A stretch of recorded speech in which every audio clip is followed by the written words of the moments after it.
Les sciences de l'ingénieur s'adressent aux jeunes qui souhaitent découvrir les nouvelles technologies, le lien entre la technologie, l'informatique, la mécanique, l'électronique et également le dessin assisté par ordinateur.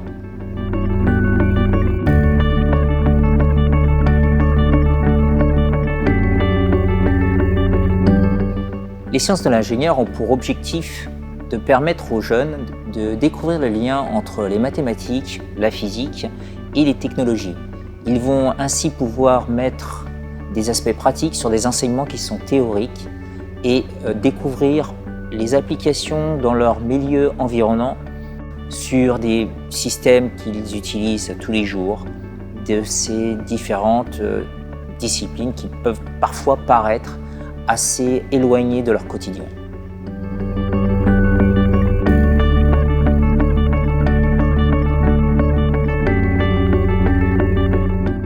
En sciences de l'ingénieur, les élèves mobilisent leurs connaissances pour répondre à un problème qui est lié à la modélisation de systèmes. C'est-à-dire, ils vont regarder des systèmes du laboratoire ou du milieu environnement et ils vont chercher à travers leurs connaissances à mobiliser leur savoir pour répondre à des problèmes. On emploie généralement une démarche de projet, donc il va y avoir deux projets. Un premier projet en classe de première qui va prendre à peu près 1 mois et un deuxième projet en classe de terminale qui va être une aide pour le grand oral qui va avoir une durée de l'ordre de 2 ou 3 mois.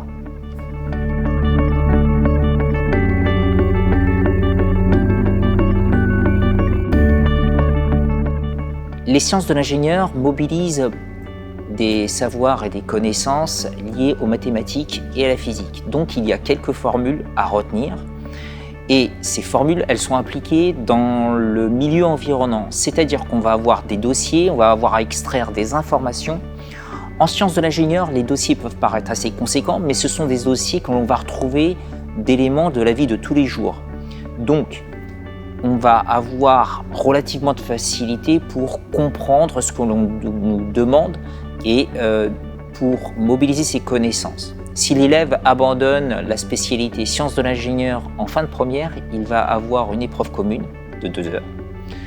Cette épreuve commune de 2 heures sera coefficient 6.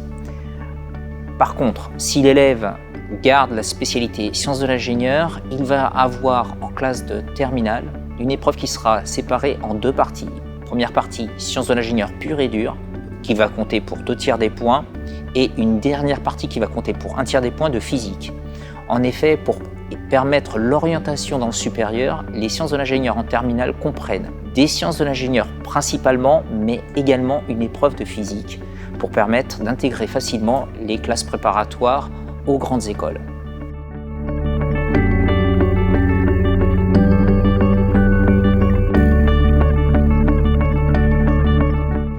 Les sciences de l'ingénieur mettent en perspective des débouchés dans l'environnement, dans les technologies, les nouvelles technologies.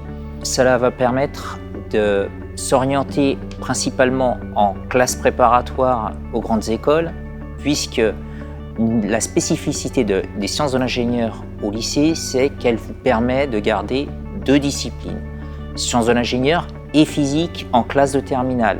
C'est à compléter de préférence avec les mathématiques et on se retrouve avec un triptyque maths, physique, sciences de l'ingénieur pour intégrer les classes préparatoires. Si il s'avère que l'on n'a pas le niveau en fin de terminale et on n'a pas l'impétence par rapport aux mathématiques pour intégrer les classes préparatoires, les sciences de l'ingénieur ont pour débouché naturel toutes les classes de IUT ou BUT maintenant, c'est-à-dire les bachelors universitaires technologiques ou les instituts universitaires technologiques.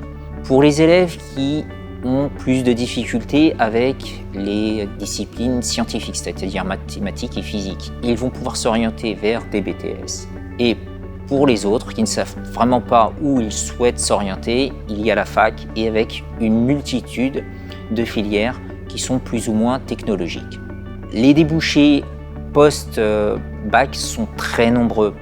Il y a les écoles d'ingénieurs post-bac, les classes préparatoires, effectivement les différentes filières de la fac et IUT.